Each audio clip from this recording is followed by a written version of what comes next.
खैर जय साईं राम।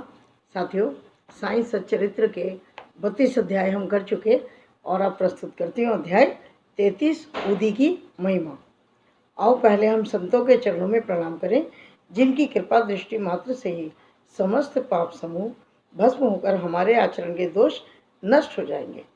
उनसे वार्तालाप करना हमारे लिए शिक्षाप्रद और अति मंगलदायक है। वे अपने मन में यह मेरा, यह तुम्हारा ऐसा कोई भेद नहीं रखते। इस प्रकार के भेदभाव की कल्पना उनके हृदय में कभी भी उत्पन्न नहीं होती। उनका ऋण हम इस जन्म में तो क्या, अनेक जन्मों तक भी नहीं चुका सकते। उदी विभूति। आप सभी जानते हैं कि बाबा सबसे दक्षिणा लिया करते थे तथा उस धन राशि में से दान करने के पश्चात जो कुछ भी शेष बचता उससे वे ईंधन मोल लेकर सदैव उदी प्रज्वलित करते थे, धूनी प्रज्वलित करते थे। इसी धूनी की जो भस्म है वो उदी कहलाती है, जिसे आप राख भी कहते होंगे, लेकिन उसका सुंदर शब्द है उदी। भक्तों के शिरडी से प्रस्थान करते समय यह भस्म मुक्त हस्त से सभी को दी जाती थी, आज भी दी जाती है। इस उदी से बाबा हमें क्या शिक्षा दे रहे हैं? उदी वितरण कर बाबा हमें शिक्षा देते हैं कि इस अंगारे के समान गोचर होने वाले ब्रह्मांड का प्रतिबिंब भस्म के समान ही है। हमारा तन भी भस्म के सदृश ही है, अर्थात पंचभूत आदि से निर्मित है, जो कि सांसारिक भोग आदि के उपरांत विनाश को ही प्राप्त होकर भस्म के रूप में ही परिवर्तित हो जाएगा। भक्तों की इस बात की स्मृति दिलाने के लिए अंत में यह देह भस्म के समान ही होने वाली है। बाबा उदी वितरण किया करते थे। बाबा इस उदी के द्वारा एक और भी शिक्षा प्रदान करते थे कि इस संसार में ब्रह्म ही सत्य और जगत मिथ्या है। इस संसार में वस्तुतः कोई किसी का पिता पुत्र स्त्री नहीं है। इस जगत में अकेले ही आए हैं और अकेले ही जाएंगे।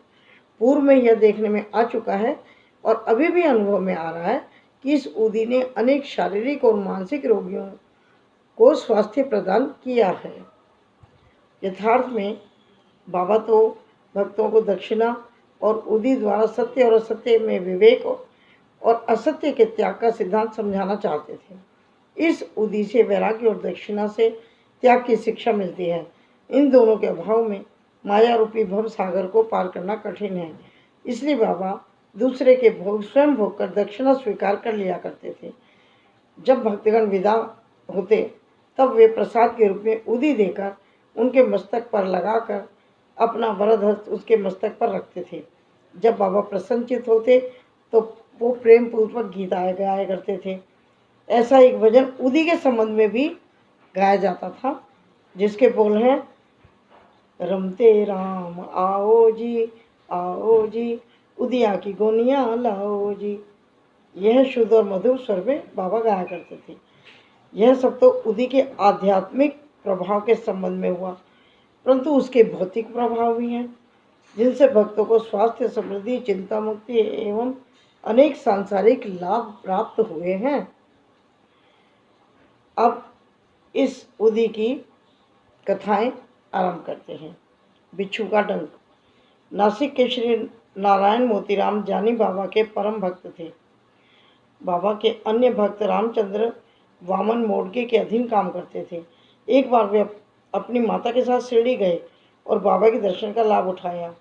अब बाबा ने उनकी माँ से कहा कि अब तुम्हारे पुत्र को नौकरी छोड़कर स्वतंत्र व्यापार करना चाहिए, अपना व्यवसाय करना चाहिए। कुछ दिनों के बाद बाबा के वचन सत्य निकले और नारायण जानी ने नौकरी छोड़ दी और एक उपहार गृह आनंद आश्रम चलाना आरंभ कर दिया और वो बहुत अच्छी तरह चलने लगा। एक बार नारायण राव के एक मित्र को बिच्छू ने काट लिया। उससे उन्हें असहनीय पीड़ा होने लगी। ऐसे प्रसंग में उदी तो रामबाण है, सभी जानते हैं। काटने के स्थान पर केवल उदी को लगाना ही तो था। नारायण ने उदी खोजी, परंतु कहीं नहीं मिली। उन्होंने बाबा के चित्र समक्ष खड़े होकर, बाबा की फोटो के आगे खड़े होकर उनसे प्रार्थना की और सहायता मांगी और उनका नाम लेते हुए उनके चित्र के सामने जो अगरबत्ती जल रही थी उसी की चुटकी भर भस्म को बाबा की ऊदी मानकर उस जगह पर लगा दी जहाँ पर बंक ने बिच्छू ने डंक मारा था, और हाथ हटाते ही पीड़ा समाप्त हो गई और दोनों प्रसन्न हो गए। ये है बाबा की ऊदी का कमाल। और साथियों, आज भी अगर आपको कहीं पर कोई दुख है, तकलीफ है, प्रश्न लगा कर देखिए, फौरन आराम मिलेगा। प्लेग की गांठ। एक समय एक भक्त बांद्रा में था। उसे वहाँ पता चला कि उसकी लड़की जो दूसरे स्थान पर है प्लेग ग्रस्त हो गई है और उसे गिल्टी निकल आई है। उनके पास उस समय उदी नहीं थी, इसलिए उन्होंने नाना चांदोरकर के पास उदी लेने के लिए सूचना भेजी। नाना साहब ठाणे रेलवे स्टेशन के समीप थे। जब उनके पास सूचना भेजी गई, नाना साहब ठाणे रेलवे के समीप रास्ते में ही थे।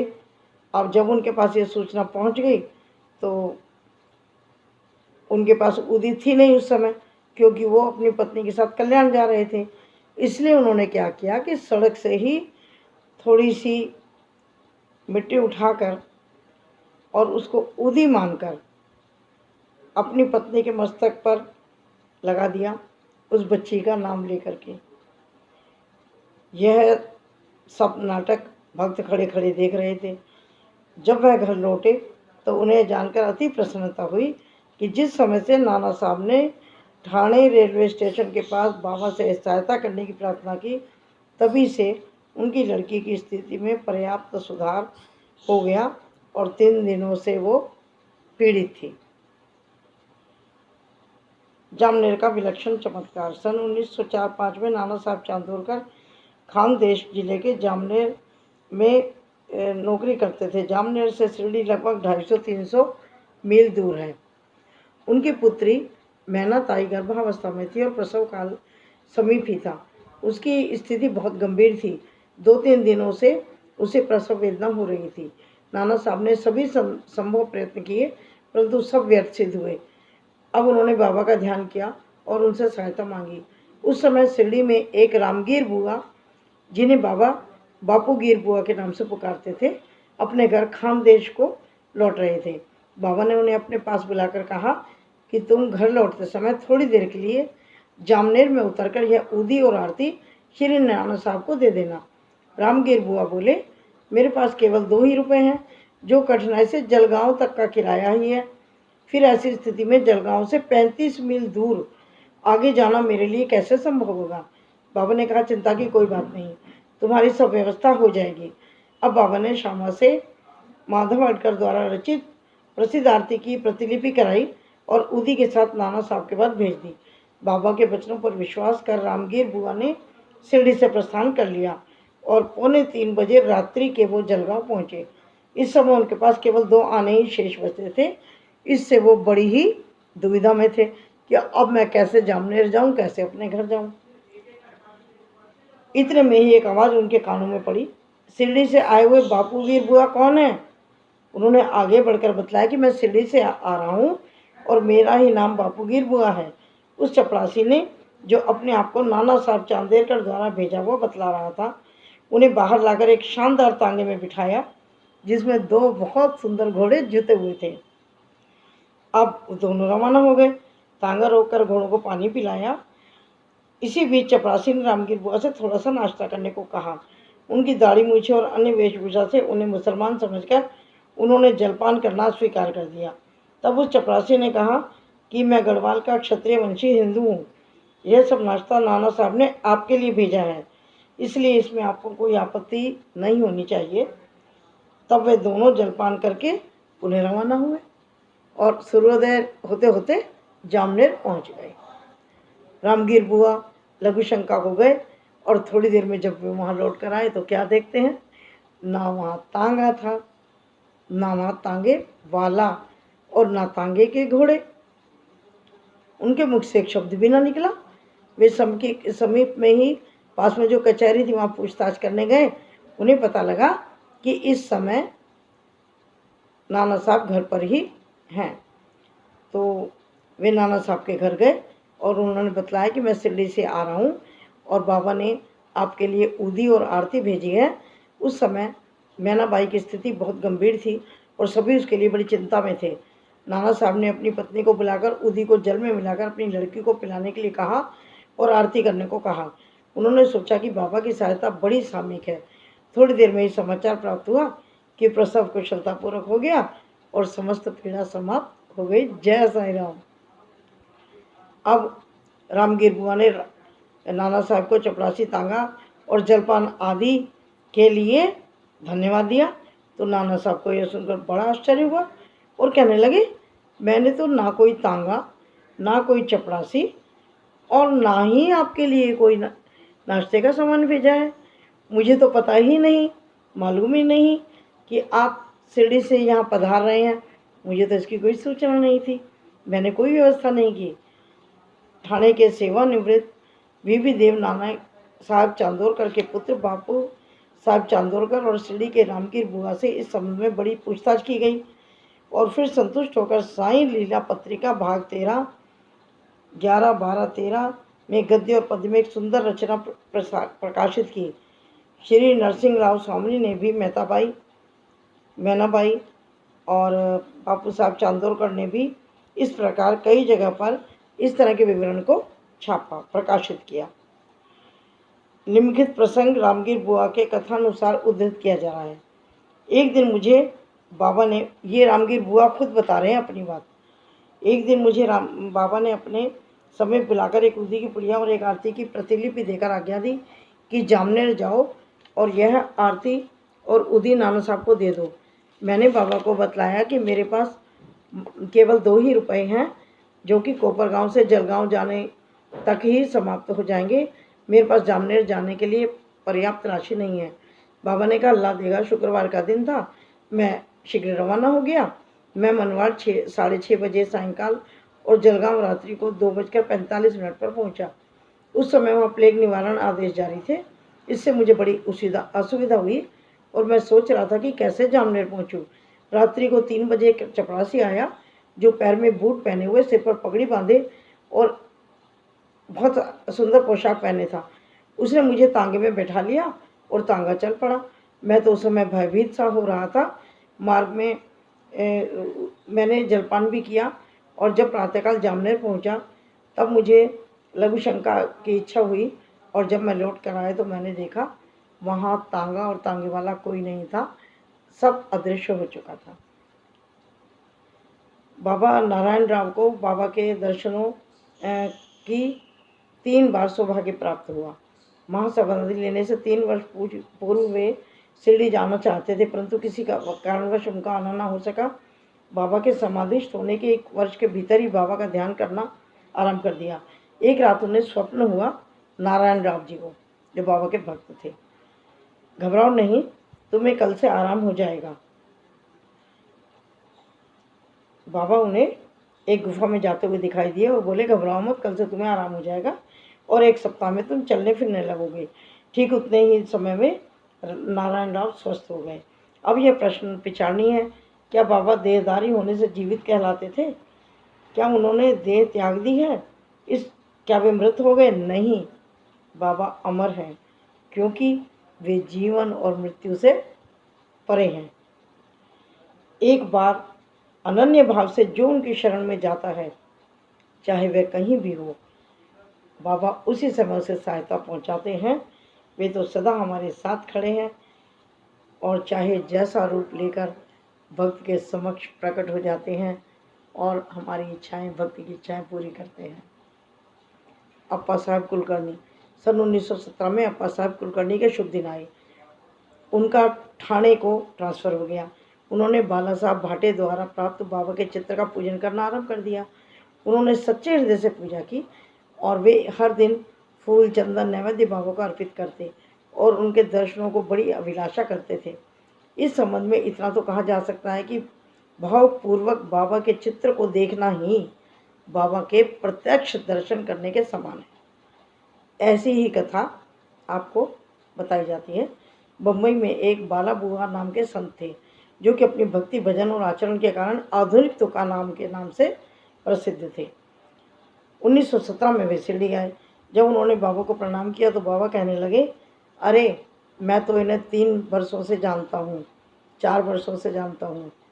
बाला बुआ को आश्चर्य हुआ उन्होंने सोचा, मैं तो पहली बार शिरडी आया हूँ, फिर ये कैसे संभव हो सकता है।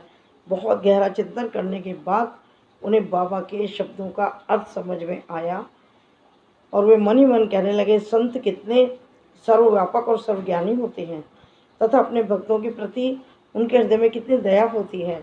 मैंने तो केवल 3-4 साल से उनके चित्र को ही नमस्कार किया है और इस घटना को बाबा ने मुझे बता दिया कि मैं तुम्हें 3-4 साल से जानता हूँ।